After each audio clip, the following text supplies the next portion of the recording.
है इसके पीछे, जैसा प्रशांत टंडन जी कह रहे थे, ईडी है?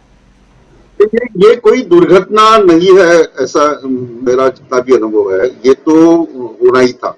क्योंकि शिवसेना और बीजेपी जो है ये बहुत सालों से गठबंधन था। अब सवाल ये है कि बीजेपी जिस तरीके से काम कर रही है 2014 से, उसको देखते हुए हर राज्य में ये होना ही है। महाराष्ट्र में ये हुआ है कि शिवसेना का हाथ पकड़कर बीजेपी बढ़ी है, ये सभी जानते हैं, ये खुद शिवसैनिक जानते हैं, ये बीजेपी वाले जानते हैं। लेकिन नरेंद्र मोदी जी का जब नेतृत्व आया तो बहुत बड़ी संख्या में सपोर्ट मिला शिवसेना का, और आप बड़े ऊपर हो, हम लोग नीचे बड़े हैं, यानी राज्य में हम लोग बड़े हैं, ये फॉर्मूला था। बाला साहब ठाकरे और प्रमोद महाजन, गोपीनाथ मुंडे जब युति में थे, ये फॉर्मूला था।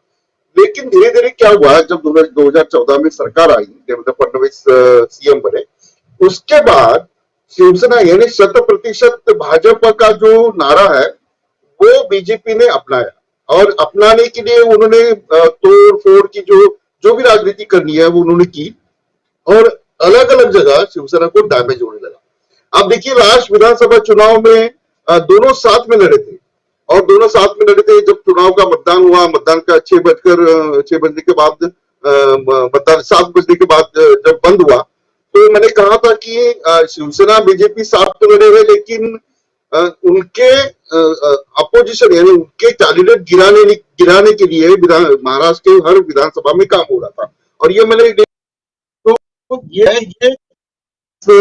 महाविकास आघाड़ी का ये नेशनल अलायंस नहीं है, ये अनैसर्गिक अलायंस है, महाविकास आघाड़ी, कांग्रेस, एनसीपी और शिवसेना। इसका ये रीजन है कि शिवसेना को 5 साल या 7 साल जितना दबाना था उतना दबाया, और उसका एक रिएक्शन जो है वो उद्धव ठाकरे ने, शिवसेना पार्टी ने ये चुनाव में 2.5 साल पहले जो चुनाव हुआ था तभी निकाला था। दोपहर को 3 बजे जब रिजल्ट आने शुरू हो गए और बीजेपी को नंबर, यानी ऐसा लगा कि शिवसेना के अलावा ये कोई मुख्यमंत्री नहीं हो सकता सेना बीजेपी का, युति का। तो उस वक्त जो उद्धव ठाकरे ने भूमिका ली थी, यानी तब्बल 5 साल तक शिवसेना के मंत्री जो है ये कहते रहे थे कि डिजाइन जो है, रिजर्वेशन जो है वो हमारे जेब में है। इसका मतलब ये था कि उनको तवज्जो नहीं दिया जा रहा है, उनको ठीक तरह से सम्मान नहीं दिया जा रहा है, उनको ठीक तरह से जो फाइनेंशियल सपोर्ट होता है वो नहीं दिया जा रहा है गवर्नमेंट की तरफ से। ये सारा मामला 5 साल तक चला रहा, यानी 7 साल पहले वाले 2 साल और 7 साल तक चला रहा। तो इसका ये नतीजा है। अब हालत ये है कि किसी भी हाल में शरद पवार जो इस महाविकास आघाड़ी के नेता है, उन्होंने जब ठान ली कि शिवसेना के साथ जाना है, तो और शरद पवार है, तो ये महाविकास आघाड़ी तब तक मजबूत है, ये समझा जाता है, बिकॉज ऑफ पवार का राजनीतिक अनुभव हो या फिर उनकी चालें हो, वो बीजेपी के सारे हथकंडे जो है, सरकार गिराने की कोशिश एक बार नहीं करेगी, ये बार बार कोशिश की गई कि शिवसेना यानी महाविकास आघाड़ी की सरकार गिराई जाए। अब आखिरी दौर ये रहा कि अब 2.5 साल तो सरकार नहीं गिर रही है। अच्छा, बीजेपी को महाराष्ट्र, मुंबई की फाइनेंशियल कैपेसिटी हो, या मेट्रो के प्रोजेक्ट हो, या सीआरजेड के अंदर आने वाले सारे प्रोजेक्ट हो, यानी जो कैपिटल कहा जाता है, फाइनेंशियल कैपिटल जो है वो देश का भी है और ये पॉलिटिकल पावर का भी है, फाइनेंशियल कैपिटल है। अगर ये अपने हाथ में नहीं रहा तो नेचुरली किसी भी पार्टी को ये लगता है कि हम कुछ कमा नहीं पाए, भले तो आप दिल्ली जीत लो या कुछ भी लो। तो ये बहुत जरूरी बीजेपी को था। और एक रहा कि उद्धव ठाकरे, ये इनका एक कल्चर है, यानी बाला साहब ठाकरे के बाद उद्धव ठाकरे ने जब कमान संभाली तो एक कल्चर है, वो ज्यादातर मिलते नहीं है और ज्यादा मातोश्री में किसी को नहीं दिया जाता। तो वो जो है वो कहीं ना कहीं शिवसेना के आमदारों को राष्ट्रवादी कांग्रेस की ओर से दबाया जा रहा था। कांग्रेस का भी यही कहना था कि हमें कोई जो निधि होता है वो नहीं मिलता है। शिवसेना के लोग भी कह रहे थे कि निधि नहीं होता, उसका ही फायदा जो है वो बीजेपी ने उठाया। अब देखिए कि सूरत में लेके जाना, सूरत से गुवाहाटी जाना, जैसे प्रशांत जी ने कहा कि इतना, यानी आप गिन के चलो कि 45 एमएलए का रहना, उनका ट्रांसपोर्टेशन और उनका जो आना जाना जो है, उसका जो सारा खर्चा है, ये एमएलए नहीं उठा सकते या एकनाथ शिंदे नहीं उठा सकते। तो इसको कहीं ना कहीं बैकिंग बीजेपी की है और हिंदुत्व जो है वो बीजेपी के अलावा कोई नहीं चला सकता। हिंदुत्व हमारा ही एजेंडा है, शिवसेना के पास हिंदुत्व का एजेंडा था और वो डैमेज करने के लिए उन्होंने राज ठाकरे को भी खड़ा किया।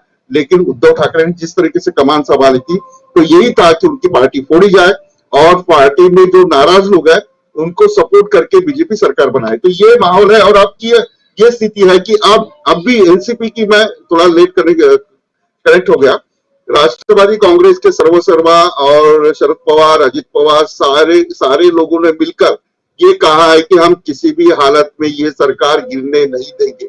अब भी 1 मिनट पहले उनकी पीसीयू जो मीटिंग हो गई, उन्होंने प्रेस कॉन्फ्रेंस में कहा अभी तक जो राष्ट्रवादी कांग्रेस के लोग चुप्पी साधे थे वो मैदान में आए हैं और ये सरकार बचाने के लिए फिर एक बार शरद पवार अपनी चालें चलेंगे। हो सकता है कि नाराज जो एमएलए है वो थोड़ा मान जाए और जो 145 का आंकड़ा है वो कहीं ना कहीं उनको मिल जाए।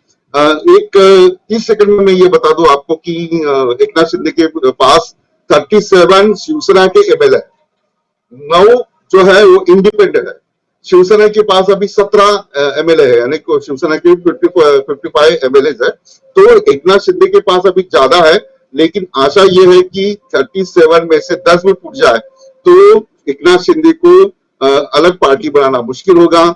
विधानसभा के जो उपाध्यक्ष है उन्होंने एकनाथ शिंदे का जो लेटर है कि मैं गठनेता हूं, मैं नेता हूं शिवसेना पार्टी का, उन्होंने खारिज किया है।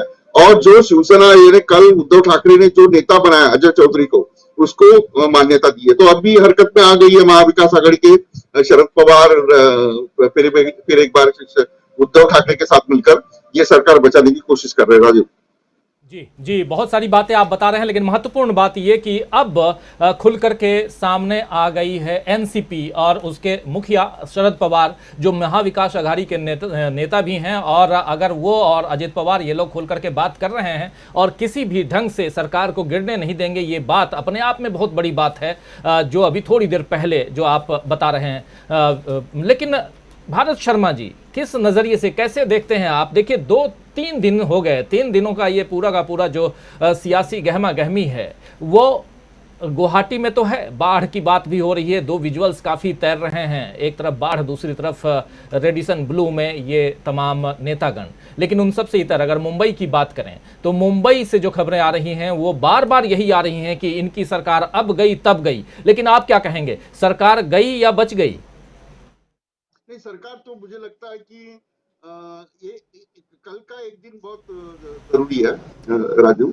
और कल अगर निकल गया और 10 लोग भी या 8 लोग भी, जो 37 जो ये होता है वो एक त्याची जो बहुमत होता है, वो अगर एकनाथ शिंदे के पास नहीं है तो सरकार बच गई। अगर है तो फिर सरकार गई। अभी हालत ये है कि सरकार गई है, लेकिन अगर शरद पवार के पर्सनल कॉन्टेक्ट है, अजित पवार के पर्सनल कॉन्टेक्ट है, उद्धव ठाकरे ने जो फेसबुक लाइव किया है उसके ऊपर से अगर 3-4 एमएलए आ गए, यानी ऐसे कहा जाता है कि ये मुंबई में आने के बाद सारा शांत होगा। उद्धव ठाकरे और संजय राउत ने आज ये कहा है कि आपको अगर बीजेपी के साथ सरकार बनानी है तो आप आइए, हम इस सरकार से बाहर निकलते हैं, लेकिन सामने मुंबई में आकर बात करिए, ये संजय राउत ने कहा है। इसका ये मतलब है वो महाविकास आघाड़ी के साथ नहीं रहेंगे अगर आप लोग सारे लोग आए। तो इस बार तो सरकार, अभी तो ये है कि हाँ सरकार नहीं है, उनके पास कोई बहुमत नहीं है, लेकिन सरकार के पास उनका नरहरि झिरवल करके उपाध्यक्ष है, विधानसभा का उपाध्यक्ष है, उनके पास लीगल बैटल है और लीगल बैटल से ही लड़ाई जीती जाती है, ना कि कार्यकर्ता की संख्या से, ना आंकड़े से। आंकड़ा अगर होगा तो लीगल बैटल जीता जाएगा, अगर आंकड़ा नहीं होगा तो ये सरकार अभी जैसे गई है वैसे परसों भी जा सकती है। जी बिल्कुल। भारत शर्मा जी, क्या इनपुट है